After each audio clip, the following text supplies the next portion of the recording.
السيدات والسادة، أعضاء ومنتسبو نادي الموارد البشرية، السلام عليكم ورحمة الله وبركاته. مكي من الهيئة الاتحادية للموارد البشرية الحكومية. اسمحوا لي أرحب بكم اليوم في جلسة البث المباشر لملتقى نادي الموارد البشرية. في هذه الجلسة الاستثنائية بنسلط الضوء على أهمية تبني منهجيات العمل القائمة على البيانات وآليات التقييم غير المتحيز للموظفين، وكيفية تأهيل أصحاب المهارات والكفاءات في المؤسسات لتولي أدوار قيادية. بتقدم الجلسة اليوم الآنسة إحسان فهمي من شركة The Talent Enterprise. وفي حال وجود أي استفسارات أو مداخلات خلال الجلسة تقدرون تكتبون أسئلتكم في الشات بوكس، وإن شاء الله أكيد بنجاوب عليها في نهاية الجلسة. إحسان, the mic is yours. Thank you so much team. Thank you everybody. السلام عليكم جميعا وصباح الخير. معكم إحسان فهمي. Very happy to welcome all of you this morning. I'm gonna do the presentation بالإنجليزي، بس إذا في طبعا مصطلحات أو ترجمة محتاجة I can try my best to translate it to ensure that we are all fully on the same page and we understand. طيب, what I'm going to do now is basically I'll take inshallah about 45 minutes of your time to take you through an important topic I think that should be on everybody's mind today, اللي هي how to identify high potential and succession planning effectively in your organizations. So if you have any questions طبعا يعني feel free to mention it بالchat, وإن شاء الله I will do my best to answer as much as I can at the end of our discussion today. Okay, I'll just give you a brief introduction. So my name is Ihsan Fahmi. I am based in Dubai. It's the UAE is my home, born and raised here in the field of assessments, development, coaching, training, and human capital and HR for about 14 years now in total. And very much interested in the psychology of human behavior. So that's really the reason why I went into the field of psychology and HR. I work for a company called the Talent Enterprise, basically as one of the directors in our client success department. So very much responsible to oversee and deliver some of our projects, pretty much all of our projects in the region and globally. A little bit about me, I'm also a coach. Really enjoy the work that I do with a lot of the senior leaders in the region. I do a lot of trainings on soft skills and very important topics, and also delivering such master classes around important topics like succession planning. So as I said, in this country, pretty much my whole life, all my family are here, so very much from the Emirates. Little bit before I think we get started in the topic, I want to do a very short exercise with everybody. I'll be asking some questions, about 5 to 6 questions. If this question applies for you, if you can just put a thumbs up or a yes on the chat, because it would be interesting to see how many people relate to these questions before we get into the topic. So if you could all immediately today, as of today, immediately think of a successor to your current chairman or CEO or director general in your entity, in case of any unforeseen issue or vacancy, just type in the box yes. And by immediately we mean you would bet this person would do a good job. Okay, we have a lot of people already engaging with this. That's great. I'm glad to hear that. That's really good. The second question would be, can you identify the most important roles in your entity that is very critical for your organization? The top 15% of the most important roles in your organization that is important, that delivers value, and is very, very critical. Also a yes. Great. Good. Aisha Al-Anud. Asma, okay. Khalid, amazing, amazing. Adil, so a lot of you can also identify the top critical roles. Type the roles that you were thinking about now, the ones that you had in mind that are very critical, are they below in N-2, wala they are above? Are they senior or are they not necessarily senior? So if they are below the N-2 level, also let me know in the chat. Okay, fewer hands, not a lot of people are saying yes.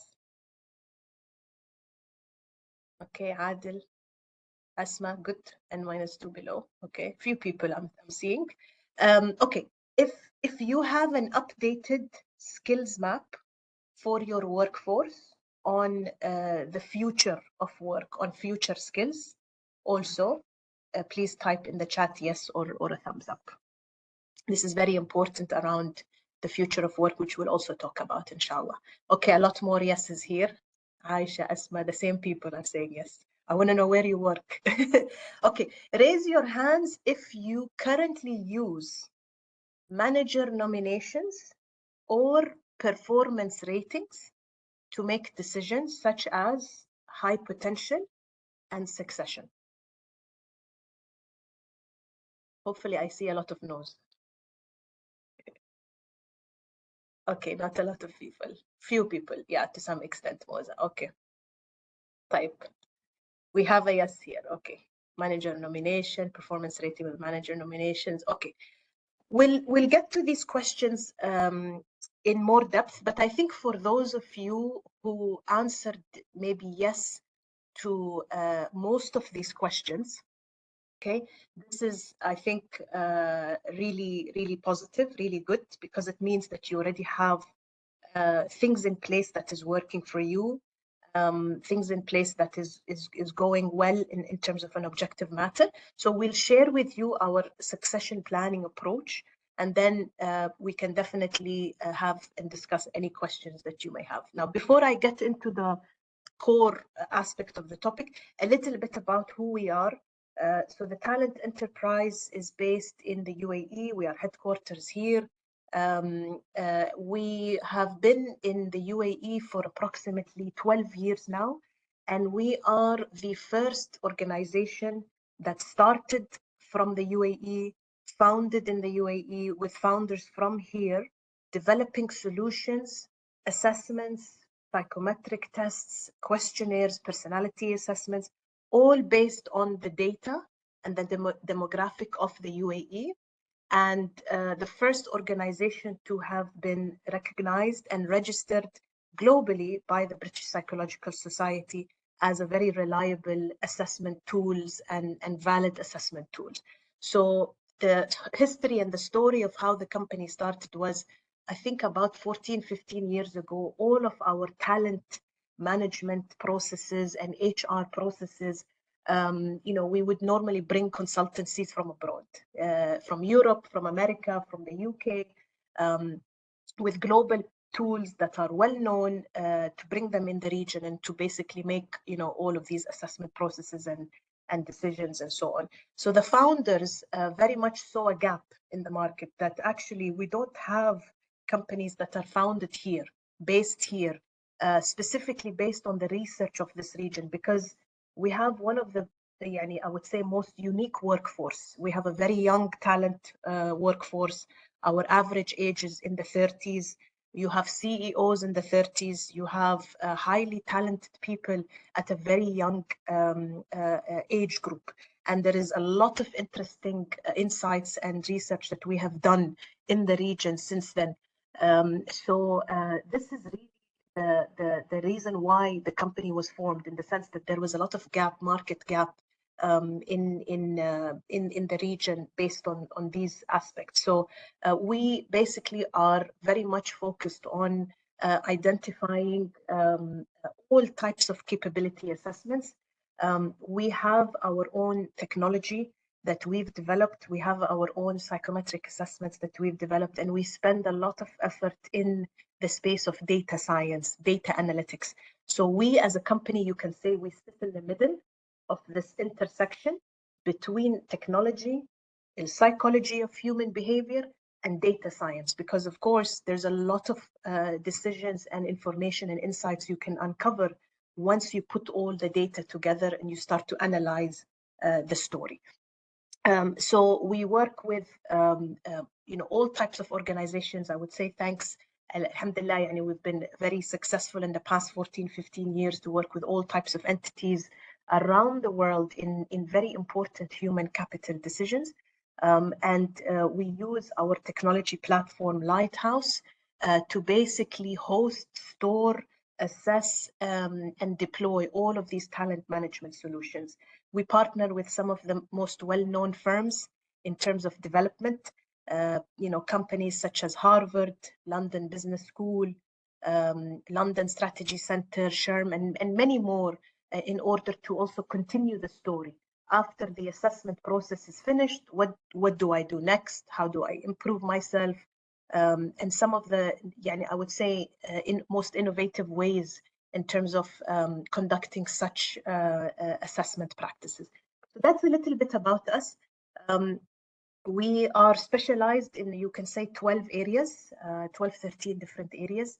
So really around career guidance, recruitment, high potential and succession planning, which we will talk about in today's session, really around engagement, innovation, trainings, leadership, team, well-being as well, and mentoring and coaching.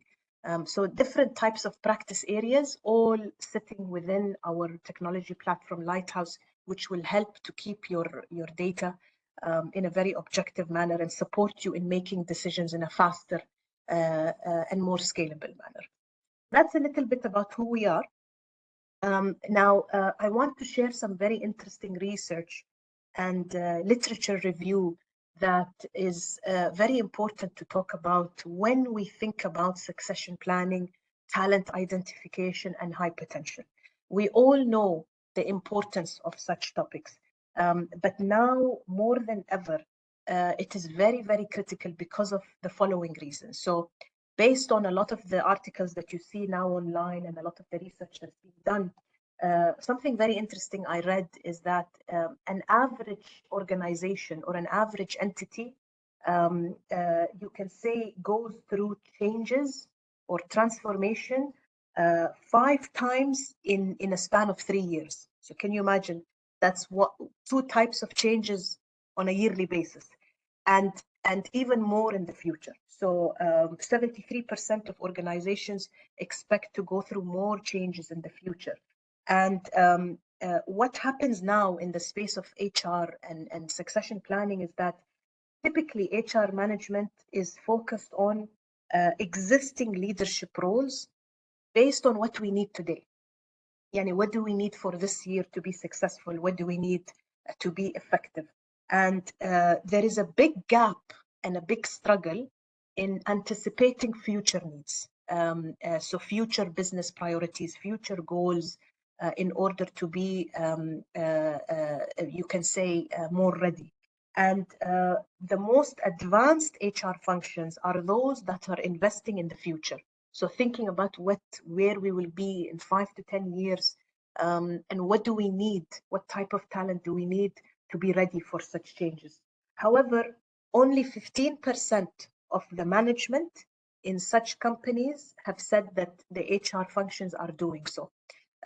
So basically, there is a lot of reasons as to why succession management and identifying high potential is important.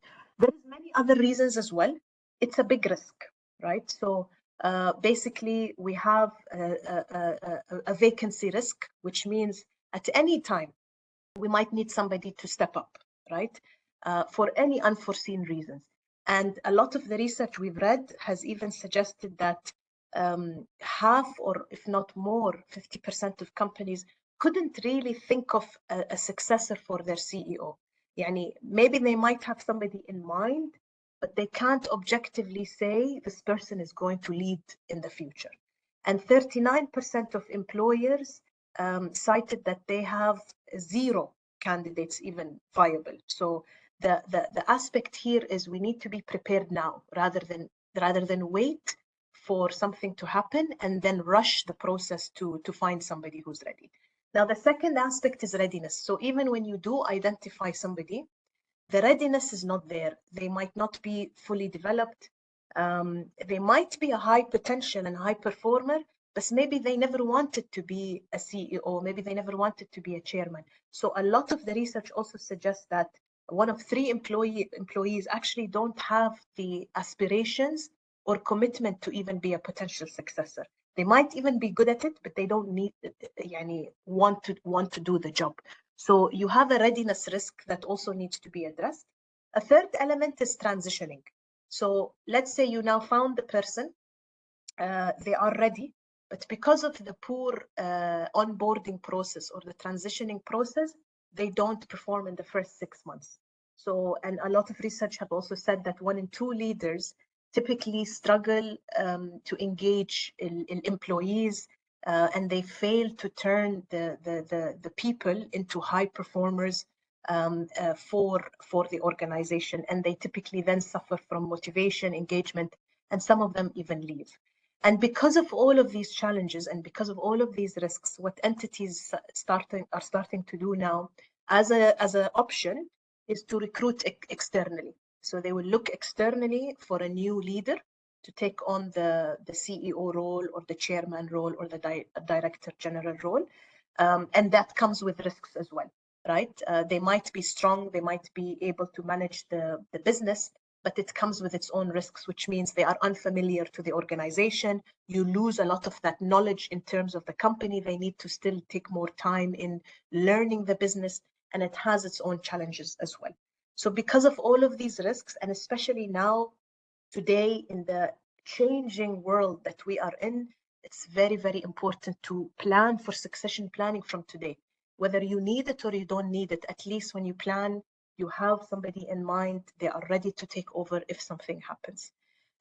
Some other interesting research I wanted to share that we did as well in Talent Enterprise, because we've been around for so many years, we do a lot of projects in high potential. So we see the high potentials, we work with them, we assess them, we understand them, and we were very interested to know شو هي بالضبط السيكريت ريسيبي حقتهم. يعني what is it that keeps them different وشو اليونيك attributes اللي هم they have that the rest of the population don't have. And it's very important to understand these factors, because then what we can do to an organization is we can start to train for it, we can start to build for it, we can start to recruit for it, and we can start to have your own model of what a high potential is for you in your organization. And what we have found when we did this research, which was based on, I think, about approximately 65,000 managers and leaders that we have done assessments for, we saw الفرق بينهم وبين باقي الموظفين إن هم عندهم high capacity in cognitive ability. Cognitive ability is one of the strongest predictors of success in the future. What does cognitive ability mean? Basically, somebody who is able to very quickly analyze complicated information in a very short period of time and under pressure. These are people who, when you put them in a new situation, مثلا project they've never managed before, information they've never seen before, and in a very short period of time, they're able to analyze and make decisions quickly. So cognitive capacity was 3 times higher for high potential compared to everybody else. Yeah, and this is not just our research. This is supported by the research also in the journals and in the science of psychology. I mean, a lot of articles are also showing the same element, and it's a very well-known indicator. The second is around motivation. So people of high potential capability are typically people who come to the job because of the purpose, not the money, not the parking space, not the benefits of the job, not the package, the reward, the compensation, none of that. For them, it's very important to make a difference. They are motivated by meaning, by learning, by developing. They're very much focused on their careers. يعني if you stop them and you ask them, مثلا, where do you see yourself in the next 2 years? They know. They'll give you an answer very clearly. So motivation is a very important thing. And the third element we saw اللي هي engagement. They are highly engaged in the entity they're working for, and they're willing to go above and beyond to contribute to the organization as a whole. So basically the indication نحن شفنا إن هم 20% higher engagement than the rest of the population.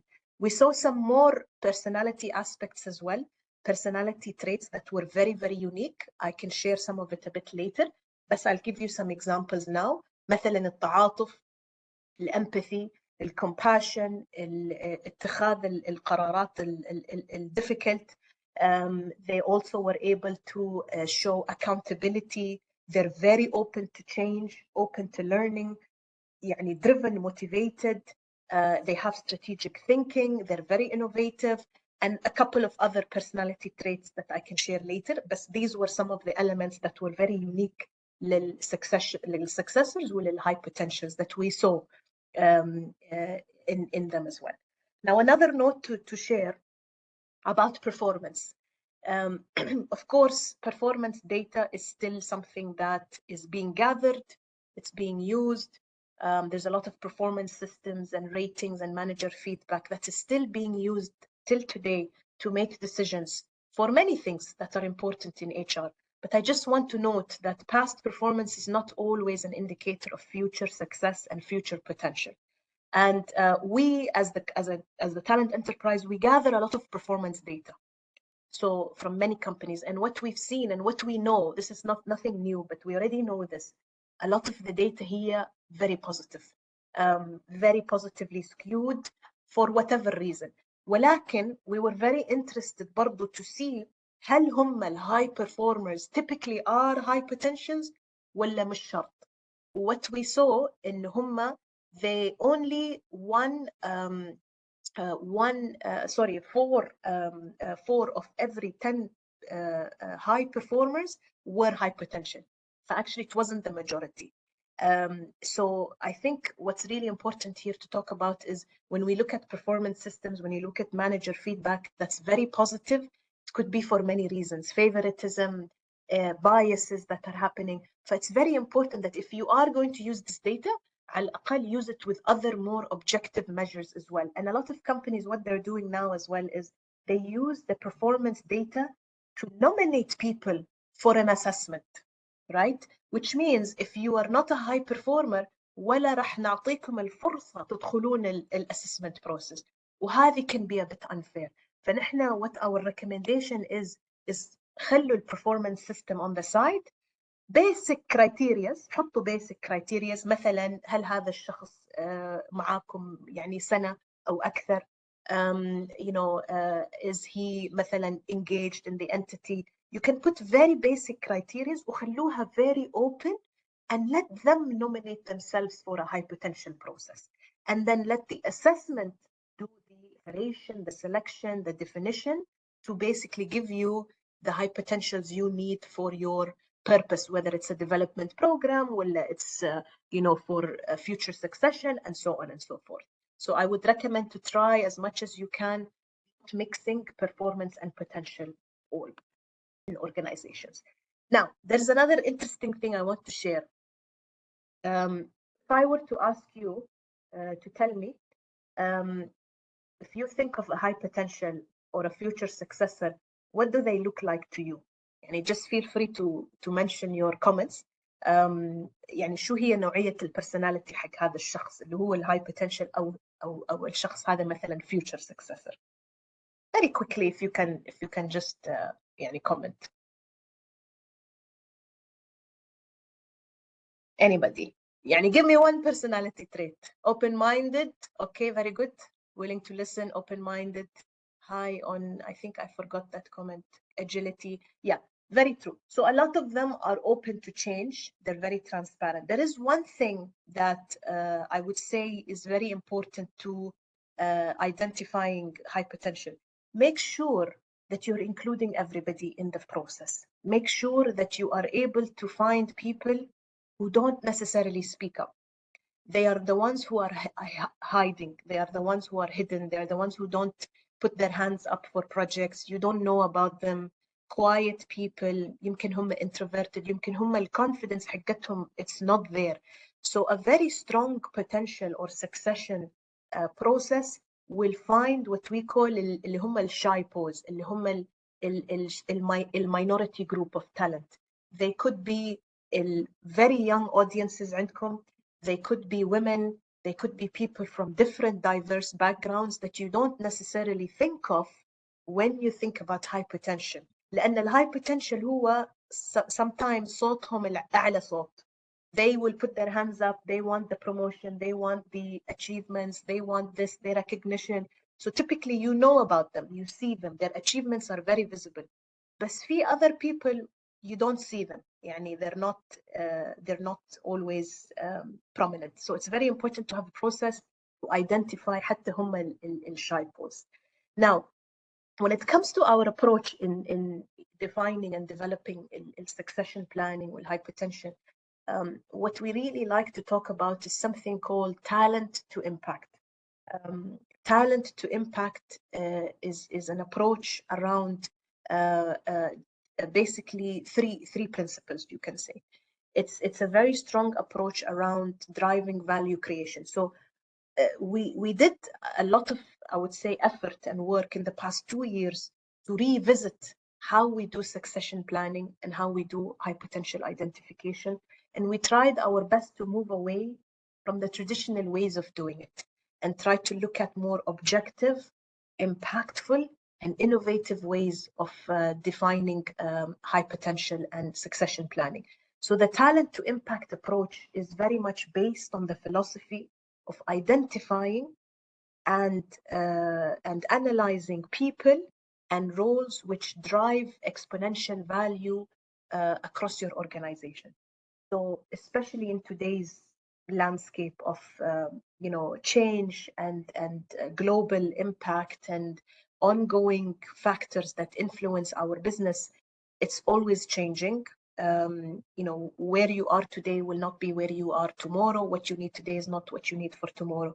High performing companies understand this, and they take their talent and HR aspects very seriously to ensure we are constantly ahead of the game. And these are the companies that do the best. They are the ones who survive in change. So even if you look at the most famous cases of companies that didn't survive versus those that survived, it was because of these elements. They thought of how to be ready for change. So in most large organizations, you can say that about 25 to 50 critical roles typically are the ones that drive the value of the company. These are roles that you may not necessarily think of. And if we were to ask somebody, what is the most critical position in the company? And if you were to label 5 critical roles, typically you would think the leadership necessarily are the ones. بس مش شرط. If you go a level below or 2 levels below or حتى even 3 levels below, you might find some of the most important roles are very critical. These are roles that may have a direct impact on legal implications, regulations, government relations, stakeholders, not necessarily around being مثلا the director of XYZ. So really identifying the critical roles is very important. The second aspect is this is a topic that should be of personal interest to your most senior stakeholder in the company, اللي هو CEO, chairman, director general, or even minister in some cases. Because these are people who will be responsible to drive success in the organization and bring value. So it needs to be of interest to the highest level. The third element is, which we talked about already, roles that enable value are not always at the top. They can be found across the hierarchy. If you look at the next slide, on the top side of the screen, this is the traditional approach of identifying what a critical role is. It's basically anybody who is at the top is critical and anybody at the bottom is not critical. But now what's happening is, if it's done correctly and if it's done well, your critical roles are everywhere. As you can see from the picture in the bottom, the colors are all over the place. It's not just in one level, but there could be multiple elements as well. So if you think about critical roles, they are very unique for you. for many reasons. Maybe the talent is not readily available. يمكن الكنولج والاكسبرتيز هي جدا unique. يمكن في implications directly على risks for the company to operate. You cannot operate without a person who is doing X, Y, Z. Maybe it's somebody who's been in the organization for over 20, 30 years والknowledge مستحيل replacing that knowledge. لأن خلاص الشخص 20, 30 years, this is something very critical to keep as well. They may be roles that are you can say the heart of the company. لأن هم they bring departments together. They cross-functionally operate with other with other functions and other departments. They could also be roles that are doing very unique things, مثلا data, technology, digital transformation, and so on and so forth. There also could be roles that are very new. We have, for example, sometimes organizations that have come to us and said, we want you to do succession planning for us, but the role doesn't even exist. We want to be ready for something in the future. So it's very difficult because you're assessing and you're preparing for something we don't even know. So there a lot of roles are being unique every day. There is jobs that never existed 2 years ago, and now it's very critical. So it's constantly evolving as well. So it's very important to, I would say, invest the time and the effort in identifying your critical roles really effectively. Now what I will do is, based on all of this research and literature review that we have done, and obviously doing a lot of work in the space of succession planning and high potential, we have developed a very comprehensive process in how we conduct succession planning really well. What you can see here are 3 phases to how we would recommend succession planning is done. And what you will notice from this graph at the first look is that phase 1 is taking the most time, because succession planning is not a simple assessment exercise. You go in, you go out, and you're done. This is a change management process. This is a long-term process. This is something that's not just quickly done, and this is something that should never be rushed. So the 3 phases are the design, the setup, the readiness, the governance framework takes the most amount of time on phase 1. Phase 2 is around the results, the succession recommendations, and phase 3 is what happens after the results are out. So these are the 3 phases. And what you can see here is, if we go through the stages together, the first phase, اللي هي succession design and assessment of readiness, has about 5 steps to it, which typically can take months. And every organization is different. Some organization, they don't have anything in place. Some do, and some they want a hybrid approach. But this is assuming there is nothing in place. Okay, so the first step is designing and defining what the framework is. What do we mean by succession? First of all, are we talking about the same thing? Are we aligned on the terminology? What do we need to set up this framework? What are the criteria that we want to look at for your leader in your entity? Because entity 1 may want XYZ, entity 2 may want something completely different, right? But it's very important to define this with them, not to necessarily force something on you, but it's also important to define it for yourself. So defining the framework is important. The governance approach is very critical, because succession planning is not just one output. It's many outputs. You have the board of directors who might be giving you feedback. You might have NRC committees. You might have ministers involved. You might have the HR functions. It goes beyond just doing an assessment. There is other elements involved that also needs approval and validation and feedback. And it's very critical because of change management. They have to feel included in the framework design as well. So when you, for example, let's give you a small example of, let's say we have defined the competencies. Let's say we've defined 8 competencies that the CEO needs to have. These competencies have to be validated, reviewed, and approved by the board members, by the NRC committee, and sometimes even ministers take interest in this as well. They share their feedback We can do workshops, which are also very important, is doing workshops with people to predict the future CEO, what do they look like as well. So defining the framework is very important, and defining the governance approach is important. Once that whole process is clear, the second step now is the roles. What do we have in our entity? How do we know if the role is critical or not critical? So do we take the opinion of the role holder? Do we take the opinion of the CEO? Do we take the opinion of HR?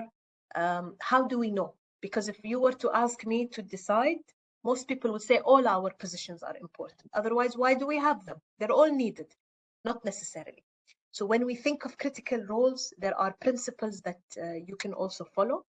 Does it have legal impact? Does it have impact on risks? Is the talent very unique and you cannot find it in the market? And this can differentiate from entity 1 to entity 2. Is it related to the core of your business? Are there مثلا vacancy risks already? You know, this role is constantly, people are leaving, the turnover جدا عالي. So many different principles to consider, but the answer to this question is to do it in the most objective way.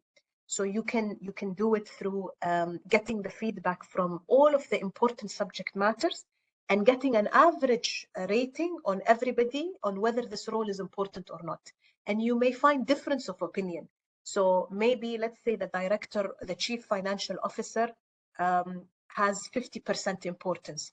But who's the other 50% who said it's not important? Let's talk to them. Let's understand why. So it's really important to do this in a very objective manner to be able to identify the critical roles correctly. And sometimes it might not just be an easy exercise of just launching a survey. Sometimes you have to sit with the people, with the leaders, حتى مرات مع الرول holders نفسهم to understand the role that they do and how impactful it is. Why is it very critical? Why is it important? Yeah. So identifying the critical role is now, this process is complete. What happens on step number 3? You start to finalize something called a success profile. What is a success profile? It's very different to a job description. It's not a job description.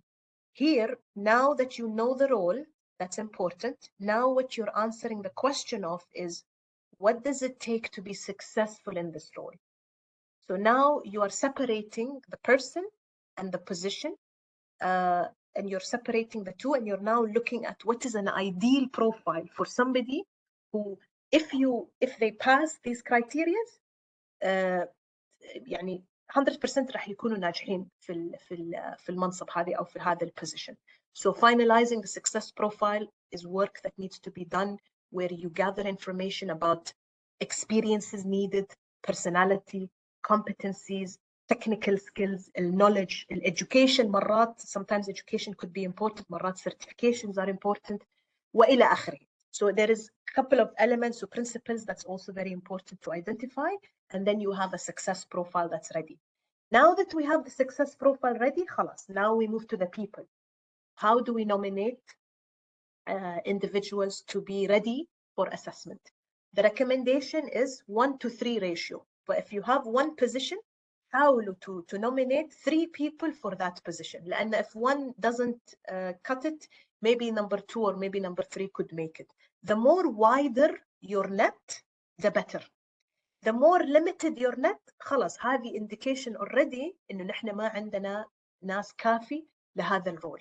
So now you might need to think outside. Maybe I need to look externally وإلى آخره. But the wider your net, the better. And as we said, don't use performance in these decisions. خليها مفتوحة wide وخليها logical. يعني if you are assessing somebody for head of finance, look within the finance family. بس مش شرط، لأن في ناس في الليجل مثلا أو حتى في ال HR أو حتى في corporate services هم عندهم ال financial experience to do the job. فيعني you may need to look cross-functionally, you may need to look in different elements to be able to identify الشخص. Okay. بعد ما we finalize the nomination list, now you go into the assessment process, and I will show you more about the assessment process later. After we finish the assessment process, we start to now define the recommendations. succession readiness. هذا الشخص ready in 1 to 2 years, ready now, ready within 6 months, and so on and so forth. And after you have these reporting and recommendations, you start to now propose development criteria. This is very critical. What's happening now is the process stops at stage number 6. Stage 7, 8, 9, 10 doesn't happen. And this is the reasons why succession planning as a process fails immediately. لأن الشخص, they gave you all their effort, they gave you all their time, they were aspirationally aligned معاكم, but then there was no development, no retention, no strategy of how to improve. I might not be ready now, but I want to know what I need to do to be ready in the future. بعد سنة سنتين, لأن I will try again and I might get it this time. فهذه جدا جدا مهم to ensure your talent is mobile and is working in a highly يعني functioning manner. مش إنه البروسيس it stops because it was a tick box exercise. تمام?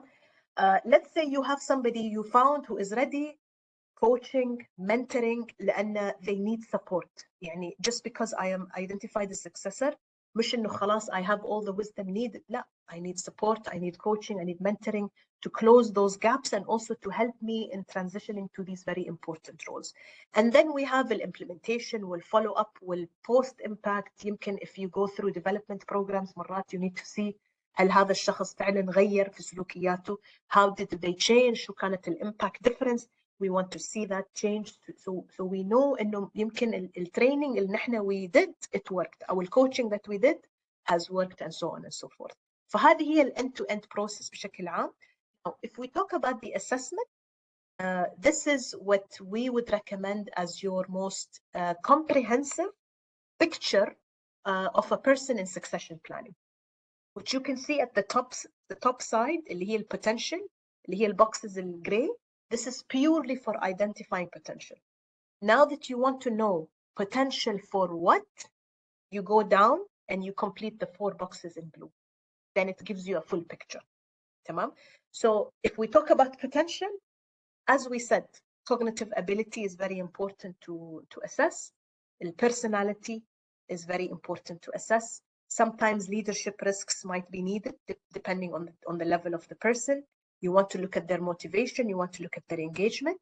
And finally, the behavioral competencies that your entity possesses.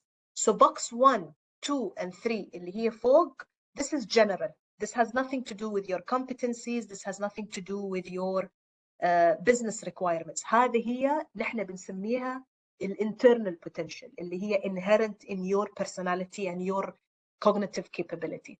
بس لما قاعد أتكلم على demonstrated potential, هنا we are answering the question potential حق شو, اللي هو كفاءاتكم وجداراتكم ومهاراتكم في your entity. This is now when we start to talk about demonstrated potential. With these 4 boxes, you'll be able to identify high potential. خلينا ننزل تحت now to succession planning اللي هي الفيتمنت. هني we answer questions مربوطة بالوظيفة نفسها اللي هو التارجت وظيفة. Technical skills is very important. And we have found this now changing more than ever. لأن people who don't assess technical, what's happening is they get very surprised later in the job that their technical capability is not as strong as we thought. يمكن هذا الشخص عنده 15-20 years of experience, but the technical skills is still not great, not strong. So it's very important to assess technical skills that's needed for that role.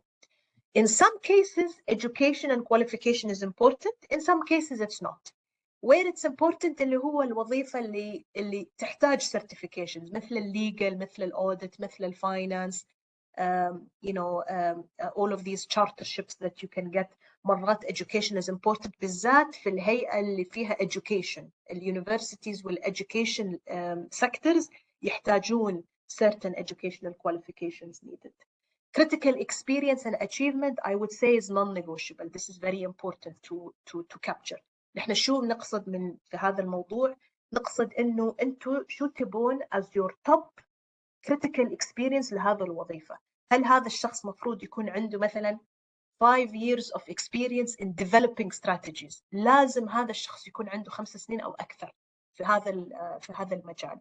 أو مثلاً for a finance role, I need this person to have experience turning financial results around. يعني we had a situation مرة for an entity that wasn't performing well financially. هم قالوا ال CEO شرط إنه هو هذا الشخص لازم يكون عنده experience في الفاينانس، بس شو مش بس any experience in turning finance around. So turning companies around, changing performance from low to high. They needed this as a requirement, and so on. It will change for different entities, different departments, but typically they involve strategy, finance, people management, change, innovation, project management, marketing. It could be يعني standard experiences, or it could be more unique to you, but it's very important to identify this. وأخيراً الكارير alignment، وهذه لا يمكن to achieve it إلا بالtransparency. So succession planning needs to be a transparent process to people لأن it gets them motivated. They want to actually be the next CEO or the next director or so on. فchecking الموظف aspirationally هل هو يعني أصلاً he wants this role or she wants this role is very critical as well. And so with these with these 8 boxes, you will be able to identify readiness حقت الشخص. اللي هو مثلا ready the next 6 months, 1 year and 2 years. You can put them on 9 boxes. You can see competency gaps. You can look at whether this is a growth leader, whether this is a disruptive leader, whether this is a strategy leader. يعني حتى they can possess certain personality types. إنه هذا الشخص maybe he's not suitable for entity 1, but actually he might be suitable for entity 2. So the very important outcome as well with succession planning is if I don't fit for this role, is there any other role that I might fit for as well? And that's always an interesting finding that we also try to capture. هذه بشكل عام role approach in terms of how we define succession planning. I just want to pause now to take more questions because I've seen a lot of questions now come on the chat. So I'm more than happy to answer them. I think we'll probably spend more time in the questions and answers.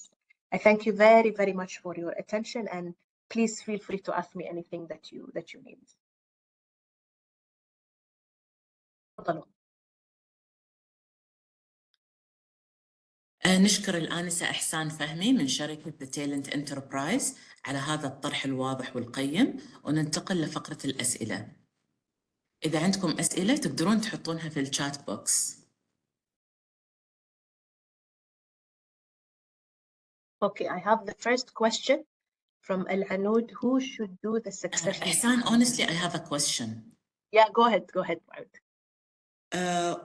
What measures can be implemented to ensure ongoing training and development of employees to align with a data-driven culture?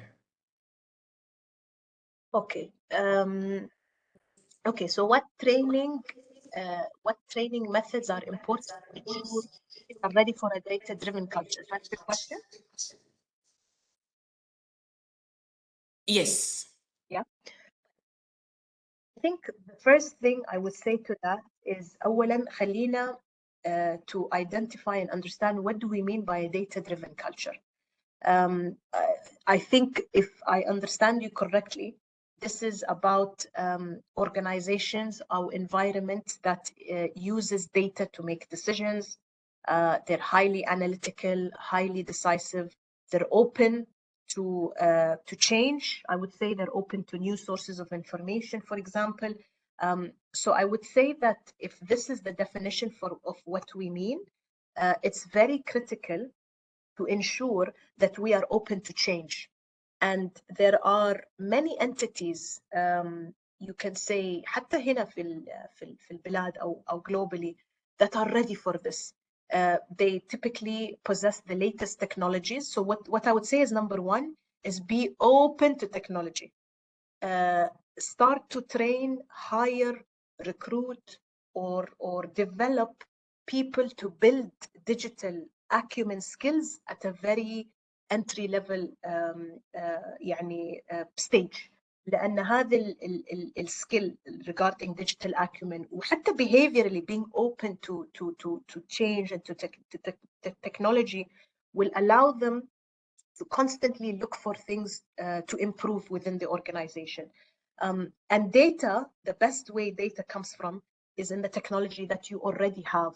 The second aspect is looking at what we already have in the entity. Yani, what is the type of data that we have captured? Being very objective in this process as well. What does our performance data looks like? Can we add to it? Can we do something different in terms of ensuring that we make decisions based on the information that we have, and we start to look at future elements that's needed? So for me, I would say it's highly related to technology, to innovation, and to change, because this is where you start to be more open to what the data is saying. And obviously, people who are analytical, hiring for people who have skills in data science is very critical in many roles. Yani, there is a lot of transformations now and strategies that's all around digital acumen, data science, and so on and so forth. I'm not sure if I answered your question, but if something is not clear, please let me know. Yes, you did. And in what ways can businesses leverage data-driven methodologies to gain a competitive advantage in their respective industries? Yeah, good question. Again, I would say it's being aware of what's happening outside. I would say that this is the most important advice I would give. يعني حتى my 84-year-old auntie, she asks me every time I visit her, did you watch the news today? Did you read the newspaper today? No matter what your role is, no matter what your job is, it's always important to be aware, تكون عندكم الاطلاع للمستقبل وحتى الأشياء اللي قاعد يحصل outside. Not just related to your field, by the way. يعني حتى if you look at politics, economy, what's happening in the global landscape, هذه it affects you in some way. يعني it always will affect you. So it's always good to have this awareness. And you can do simple things. يعني مرات some teams, what they do, knowledge sharing, they do monthly sessions like what we're doing now. They bring teams together to speak about what's happening. Visit your competitors, look at global governments that are doing things that you would see would work really well in the UAE. Another recommendation is maybe be the first in something. يعني maybe something you can do in the UAE that you cannot do globally, and there's many initiatives that's also already been done there. So I would say competition is important. Always keep an eye and be aware of what's happening. لأن في الحكومة it's different. It's not like success is by targets or money or يعني it's different. Are you impacting society? Are you impacting your sector? Are you leading in this field? So there's many different things, but I would say it's always be aware of what's happening outside the entity. And how can we what role does training play in helping professionals conduct unbiased assessments? Particularly in areas such as employee promotions or, for example, disciplinary actions. Okay, what role does training play into these elements? That's the question. Yes. يعني look, I think in these aspects, when we're talking about promotions, we're talking about disciplinary actions and so on.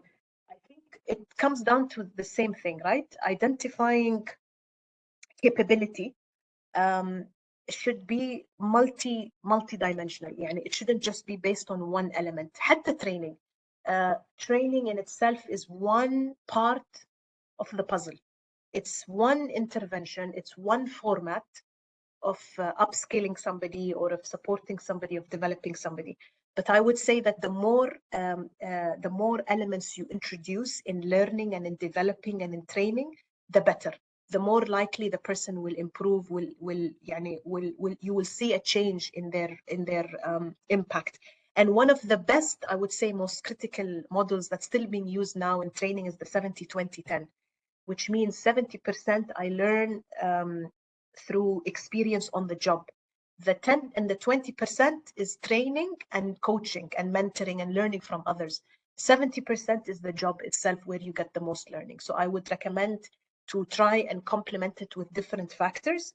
And in promotion, when making decisions of promotion, always let the assessment speak and not just performance data or one mode of data.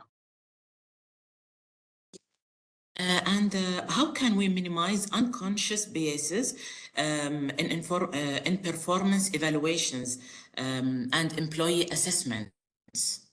Yeah, unconscious biases is something that's in us all. We are human beings. We are not robots. So I think the first step is we need to be aware that we are biased. There's nothing wrong with it. If you ask me, my biggest bias is, let's say, people who are late to meetings. But do they intend to be late? No, sometimes they don't intend to be late. So sometimes even me as an assessor, I need to remove this bias. And when the person is 15 minutes late, you know, I try my hardest to put that aside and conduct the assessment very fairly. So unconscious bias, being aware of it is the first step. You have to be aware of it. The second step is ensure your assessment process, whether it's in performance management or in assessments, is always not based on one thing only. حتى نحن when we are doing assessments, we don't ever recommend مثلا الديسيجن راح تكون فقط معتمد على المقابلات, because that's one data point. I need to combine other elements with it. خليني أشوف البرسوناليتي, خليني أشوف قدراته, خليني أشوف مهاراته الفنية, and so on and so forth. So the more methods you have, the more الصورة حقت الشخص يكون مكتملة. مثل ال 360 لما نروح للMRI مثلا, you can't make a decision based on one side of the face. It has to be a full approach. And this is the best analogy I heard I like to always use. It's because the best assessment process هي تعطيكم الصورة كامل عن هذا الشخص. Now, على قصة performance ratings, again, I think it really depends on the questions that we are asking managers to provide. If there is a way that it can be validated by more than one outcome. فمثلا you can have 3 managers, maybe more than one person, maybe it's kind of like a 360 to validate the performance data, then it's fine. You can use manager feedback as long as it's not the only thing you use, as long as it's complemented by other elements, then it can give you an interesting picture. ومو كل المانجر feedback is biased. Sometimes there is objectivity in what they are saying as well. So it's also important to hear from them on the feedback of the employee.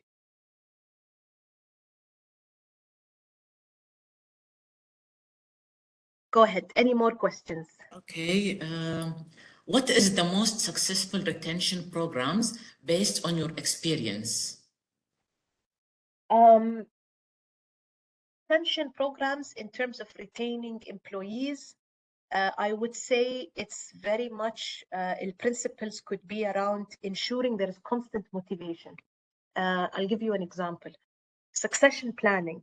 When succession planning exercises are done with no transparency, with no development program after it, this harms your retention strategies for the employee, because there's no what next, there's no stage 2, there's no development opportunities for them to improve. And the second thing is, if you start to hire people externally all the time for the talent you need, you're also saying that we don't have the talent internally. But what about developing them, getting them ready for it? That also increases engagement, motivation, and ultimately retention.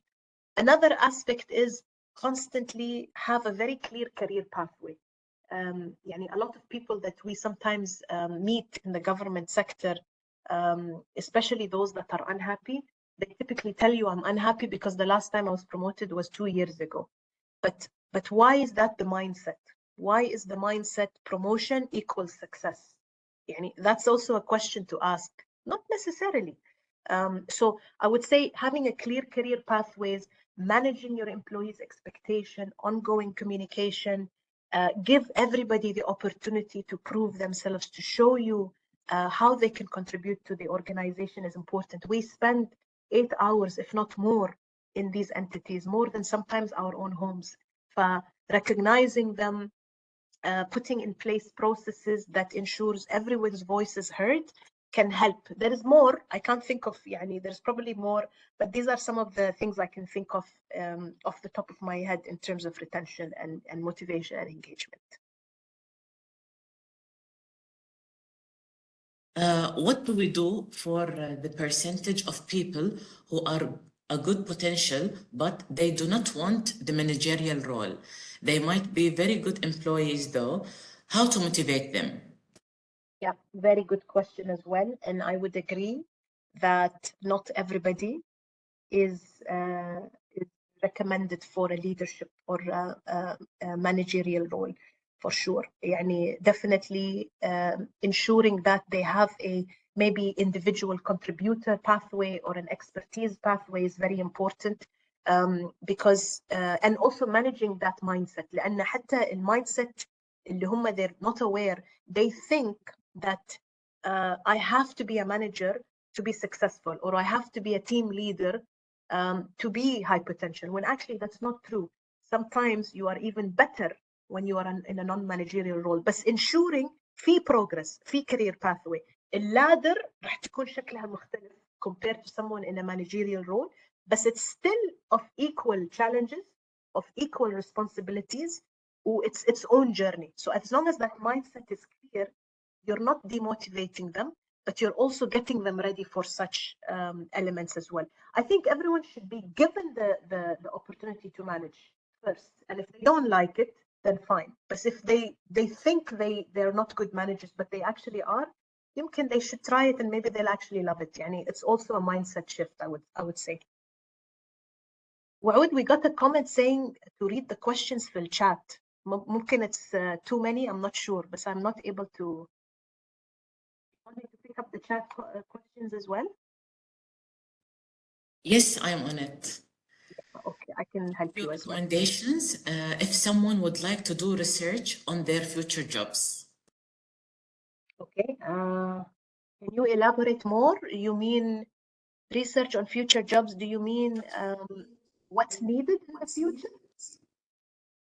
No, your recommendations on if someone wants to do a search about the future jobs.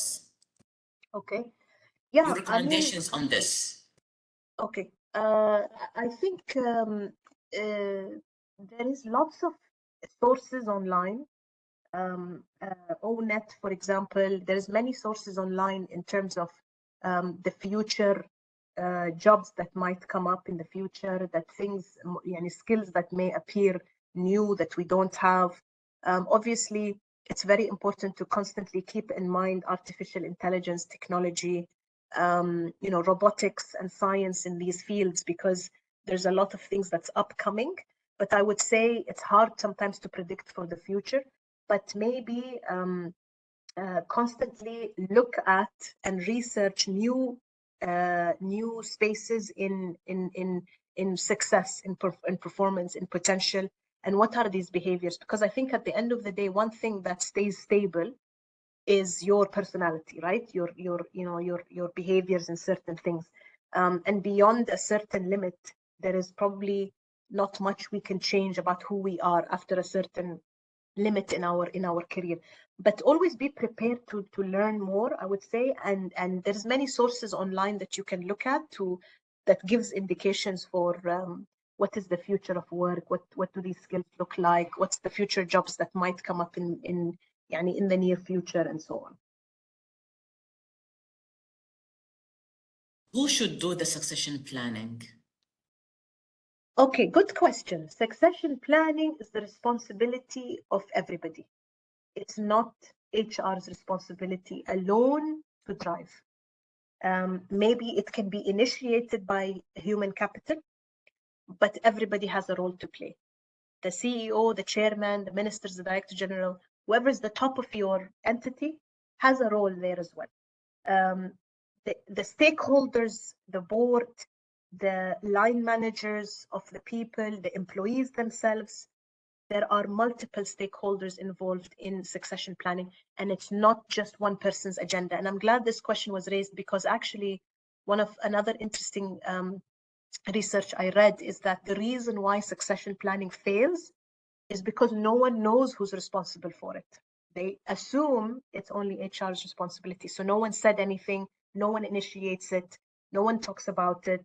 They wait for HR to introduce it. And if HR doesn't introduce it, معناته it's not important. Not necessarily. So succession planning, one of the most unique elements, it's many people's responsibility, but you can say you can maybe initiated by HR, but not necessarily them. They have to do everything and drive everything, and they have all the roles that they have to play. And regarding the organizations who didn't do anything in relation to succession planning, what do you recommend? Start now. يعني, don't wait. Simple as that. Don't wait for something bad to happen, for something emergency to happen. Start today. There is no time يعني more critical than today. Put it as one of your roadmaps, your priorities. It might take a while. يعني somebody asked how long does it take for a succession planning exercise. It can take anything between يعني 6 months to a year, sometimes 2 years. It depends on the complexity of your entity and the process, but I would say that end-to-end process I showed you, اللي هي 3 phases, هذه it can be, if you do all of it, I would say a year and a half, maximum 2 years, because of the post impact as well.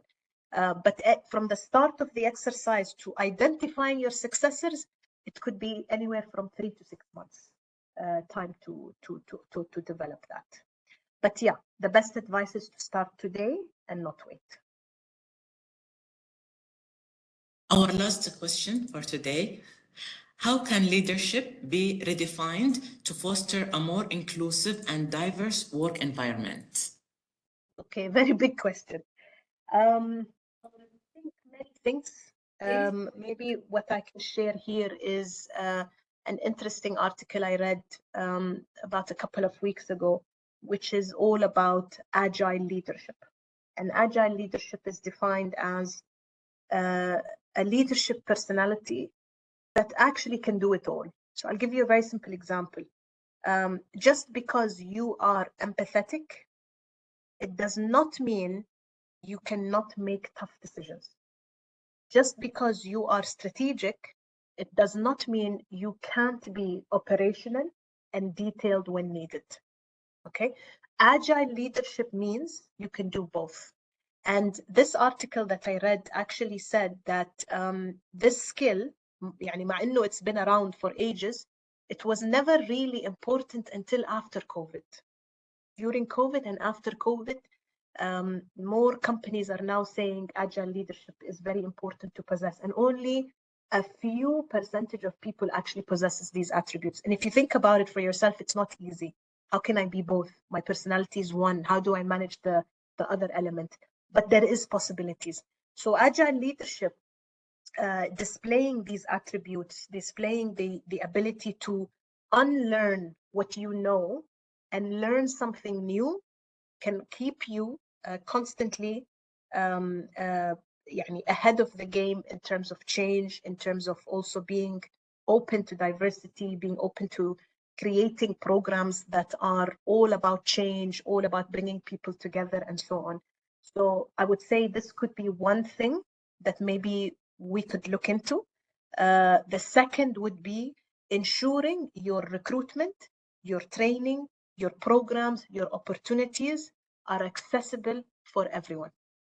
Okay, not just one sector, not just one specific category of people. If you keep the process fair from the beginning and you encourage everybody to apply, you're already encouraging diversity. The third, I would say, is look at your data, look at your board, look at your CEOs, look at the history of your leaders. Are they more men? Are they more women? Look at your graduates, look at this specific discipline. Are we getting enough diverse talent in this discipline? ولا لا? And if not, answer these questions. And they're not questions that you can answer today. They may take time, يحتاج دراسة, يحتاج وقت, يحتاج تحليل. But it can tell you something. If you are sitting in a boardroom وانت الوحيد الفيميل وكلهم male, what does that mean? When the representation, the diversity. For sometimes you have to look at the actual facts of where we are, how can we start to increase that inclusivity and importance and opportunities and have open conversations. We as managers or non-managers, يعني ما يخصه, be proactive in these conversations. You speak up to your manager and ask, why have I not been considered for this opportunity? I really would like to if I'm given the chance. وحتى المدراء encourage الجونيور staff لأن مرات هم الثقة مش دائما واضح منهم. Maybe they don't know إن هم عندهم هذه الجدارات. Encourage that open conversation. I think these things will start to help make an impact in the space of diversity and inclusion.